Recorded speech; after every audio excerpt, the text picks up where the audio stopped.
tan theta equal to √3 হলে sin theta এর মান কত? টাইপ 1 এর এই এমসিকিউ গুলো আমি সব সেম টাইপেরই দিয়েছি যাতে আপনারা ক্লিয়ারলি বুঝতে পারেন। দেখুন এখানে বলা হয়েছে tan থিটা ইকুয়াল টু √3 হলে sin থিটা এর মান কত। তো আমরা এখানে লিখব দেওয়া আছে, আমাদের কাছে কি দেওয়া আছে? আমাদের কাছে দেওয়া আছে tan থিটা। দেখুন tan থিটা ইকুয়াল টু কত আছে? √3 দেওয়া আছে। tan থিটা এর মান √3 দেওয়া আছে। এই টাইপের এমসিকিউ হলে আমরা কি করব? tan থিটা এর থিটা এই পাশে একটি tan লিখব, এই পাশে যেহেতু tan আছে ওই পাশে একটি tan লিখব। এখন tan কত ডিগ্রির মান √3? আমরা জানি tan 60 ডিগ্রি মানে হচ্ছে √3। tan 60 ডিগ্রির মান হচ্ছে √3। এখন আমরা tan এ আর tan এ কাটাকাটি করে দিলে অতএব থিটা এর মান আমাদের বের হয়েছে 60 ডিগ্রি।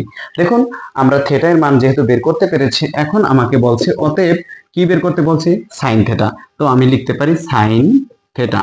এখন sin থিটা আমি লিখেছি, এই থিটা এর মান কত ডিগ্রি? 60 ডিগ্রি। তো আমরা এখানে লিখতে পারি sin এর sin, থিটা এর মান কত ডিগ্রি? 60 ডিগ্রি। আমরা জানি sin 60 ডিগ্রির মান হচ্ছে √3/2, অর্থাৎ এই এমসিকিউ এর সঠিক আনসার হচ্ছে √3/2।